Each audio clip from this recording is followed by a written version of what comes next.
سیدنا عمر فاروق جب دنیا سے گئے 22 لاکھ مربع میل پر اسلام کا پرچم نبوی لہرا رہا تھا، اور جب حضرت عثمان دنیا سے گئے تو 44 لاکھ مربع میل پر اسلام کا پرچم لہرا رہا تھا۔ حضرت عثمان کے پایہ سلطنت میں 8 صوبے تھے، وہ 8 صوبے آج ملکوں میں تقسیم ہو چکے ہیں۔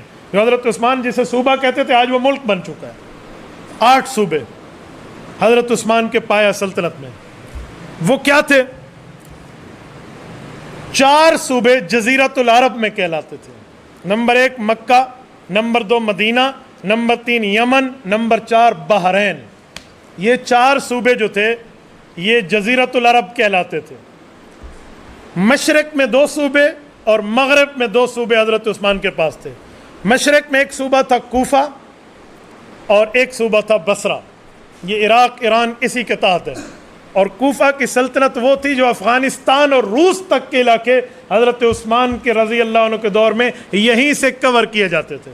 تو اندازہ لگیں یہ کتنا بڑا حیثیت کا حامل علاقہ ہے۔ یہ علاقے اس زمانے میں اتنے پرامن شمار ہوتے تھے، یمن، بحرین، مکہ اور مدینہ، یہ 4 صوبے، کہ ادھر فوجی چھاونی قائم کرنے کی ضرورت ہی کبھی نہیں سمجھی گئی۔ مدینہ منورہ پایہ سلطنت تھا، دارالحکومت تھا، کیپٹل آف دا اسلام۔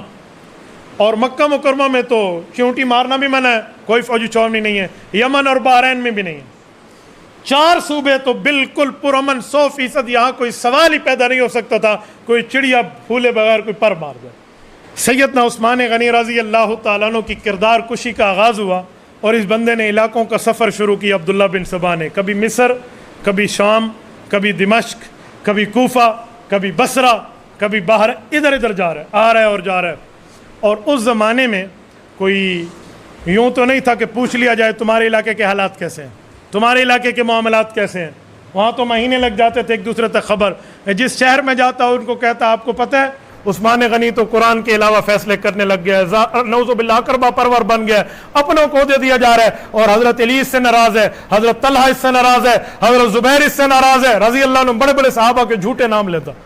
تو نوجوان جو تھے وہ حیران ہوتے، اچھا ایسی بات ہے، اچھا ہم تو سمجھتے تھے بہت اچھا معاملہ ہے۔ وہ یوں معاملہ چلتا حضرت عثمان کے خلاف ایک ایک شہر میں، کہیں کیا۔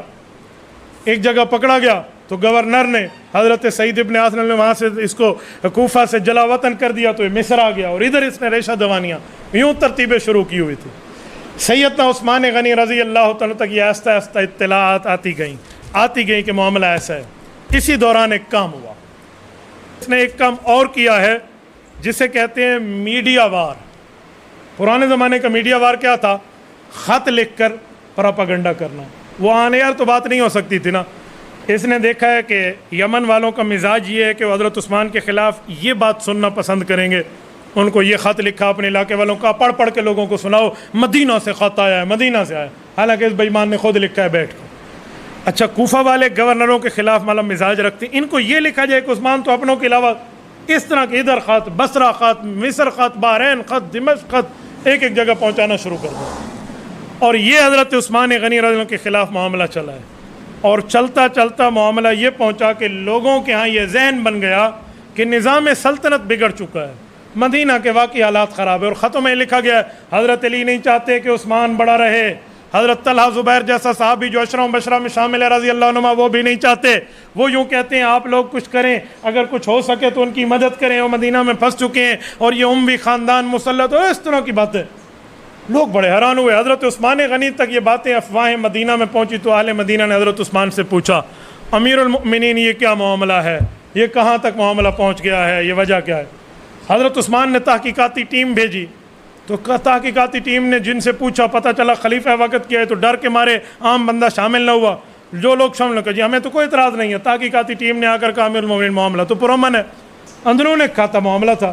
حضرت عثمان نے اس پر بھی اعتماد نہیں کیا، کہا ایک اعلان اور کر دو ہر شہر میں جا کے کہ امیر المؤمنین کہہ رہے ہیں میں اس سال حج پہ آؤں گا، اور تم سب بھی حج پہ آؤ، جس کو اعتراض ہو میں مکہ مکرمہ میں عرفات کے اندر کھلی کچہری لگاؤں گا، مجھ سے پوچھنا میں جواب دوں گا۔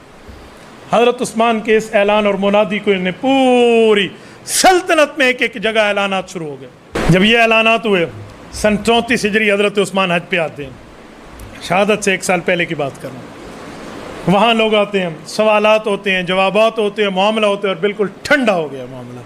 جو بات ان نے پوچھی تھی کسی معاملے پر حضرت عثمان غنی نے ان کو یوں نہ ہو کہ جواب نہ دیا، اور جواب دے کر کہیں مطمئن ہو گئے اور یہ چلے گئے۔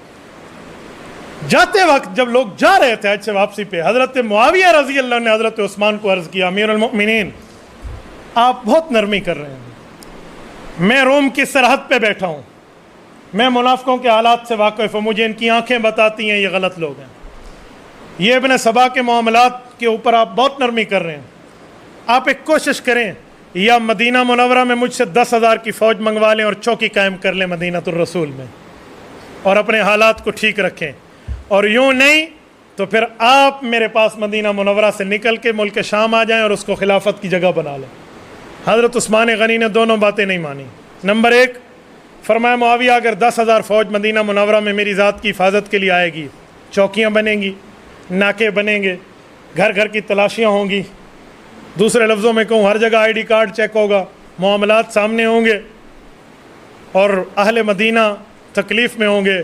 اللہ کے رسول نے فرمایا جو اہل مدینہ کو تکلیف میں مبتلا کرے اس کا جنت میں کوئی حصہ نہیں ہے۔ معاویہ یہ کام عثمان اپنی ذات کے لیے نہیں کر سکتا۔ عبداللہ بن سبا کو ارسر نو اپنی جماعت کو پھر اٹھانا تھا، اس نے پھر اٹھانا شروع کیا، اور اس بار حضرت عثمان کے خلاف پراپیگنڈے کی ترتیب بدل گئی۔ وہ خطوط اور پراپیگنڈے، اور ایک جگہ جا کر جب تقریریں کرتا تو تقریروں میں کہتا اللہ کو خوش کرو، رسول اللہ کی بات مانو، اور روزے رکھا کرو، گالیاں نہ دیا کرو، گناہ چھوڑ دو، اللہ کی رحمت میں آ جاؤ اور حق دینا سیکھو۔ لوگ سمجھتے حق کا مطلب ہے بیٹی کو حق دو، بہن کو حق دو، اولاد کو حق دو، ماں باپ کو دو۔ یہ ایستا ایستا حق اور نکالنا شروع کر دیے۔ کہ ایک بات کروں کا جی کا حکمران جاتا ہے تو اس کی اولاد کی لوگ قدر کرتے ہیں۔ رسول اللہ صلی اللہ علیہ وسلم دنیا سے گئے ہیں تو حضور پاک علیہ السلام کی اولاد نہیں تھی تو رشتہ دار تو تھے یار۔ حضور کا چچا عباس رضی اللہ عنہ موجود تھا، رسول اللہ کا داماد اور کزن حضرت علی رضی اللہ عنہ موجود تھا، ان کو خلافت کیوں نہیں دی گئی یار؟ عباس حضور کے چچا، ان کو دی جاتی، حضور کے خاندان کا حق مارا گیا۔ وہ حضرت علی کو دی جاتی، حضور کے خاندان کا حق مارا گیا۔ پہلے ابو بکر آ گئے، پھر عمر آ گئے، پھر عثمان اب قابض بیٹھے ہیں۔ یار کچھ تو سوچو، حضور کے خاندان کو نہیں جانتے؟ اوے تم اپنی نمازوں میں اللہم صلی اللہ کے بعد آل محمد پڑھتے ہو، آل محمد کے حقوق ضائع ہو رہے ہیں، اٹھو اور چلو مدینہ، وہاں پر جا کر بات کرو، علی کو اس کا حق ملے۔ یہ باتیں اس نے اب یہ پراپیگنڈے شروع کی اور یہ ترتیبیں شروع ہوئی۔ عام جو بندے تھے، نوجوان طبقہ تھا، وہ تو عام سوچنا اچھا یار واقعی حضور کی فیملی کو تو متاثر کیا گیا، ان کا تو معاملہ سامنے نہیں ہے، لیکن جو معاملے کی تہ تک جانتے وہ اس کو کہتے کہ ایک بات کہیں، جی ہاں نماز میں اللہم صلی اللہ محمد کے بعد وعلی آل محمد کہتے ہیں تو حضرت عباس اور حضرت علی آل محمد ہیں؟ جی ہیں، یقیناً ہیں۔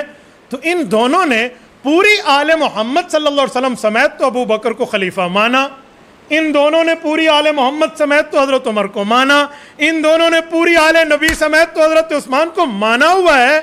تجھے کیا مسئلہ ہے یار؟ تجھے کیا پرابلم ہے یار؟ کچھ بھی ہو پھر بھی حضور پاک کے خاندان کو حق دینا۔ اب یہ اس نے وار شروع کیا، اور اس وار پہ طریقے پر 7 خطوط میں لوگوں کو باتیں بھی کرتا، خطوط بھی لکھتا، اور یہاں پر ایک جملہ کہتا کہ یار آپ کو پتہ ہے اندر سے تو حضرت علی بھی قائل نہیں ہے، اندر سے تو حضرت طلحہ اور زبیر بھی قائل نہیں ہے، اور یہ اتنے سال ہو گئے خلیفہ وقت بیٹھا نہیں، کسی اور کو موقع دیا جائے، یوں ہو۔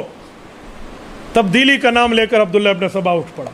یہ معاملات اس نے چلائے، اور اس نے یہ پوری کی پوری باتیں عوام میں پہنچائیں۔ لوگوں نے کہا چلو ٹھیک ہے، آپ کو اعتراض ہے تو ہم آپ کے ساتھ مدینہ منورہ چلتے ہیں۔ کچھ بغض میں چلے، کچھ حسد میں چلے، اور کچھ معاملے کی تحقیق میں چلے۔ اب جب مدینہ منورہ آنا تھا تو مدینہ آتے نا، اس نے مصر سے بندے لیے، سنیں اب، مصر سے، یمن سے، بحرین سے، بصرہ سے، کوفہ سے، جن کو بلوائی کہتے ہیں نا، ان کو لیا اور مدینہ منورہ سے 100 کلومیٹر دور جگہ پر ٹھہرا دیا۔ آپ لوگ یہاں ٹھہرے، وہاں کے حالات بڑے عجیب ہیں، خراب ہیں، ہم جاتے ہیں کوئی پتہ شتہ کر کے آتے ہیں۔ یار جن بندوں کو لے کر آئے ہو ان کا امیر المومنین سے آمنا سامنا کرا لو نا، فیس ٹو فیس بات کرا لو۔ نہیں کچھ ان کے نہیں، آپ میں سے ایک نمائندہ دے دو، آپ ایک نمائندہ دے دو، اس طرح بہت سی ایک جماعت لے کر یہ مدینہ منورہ پہنچا۔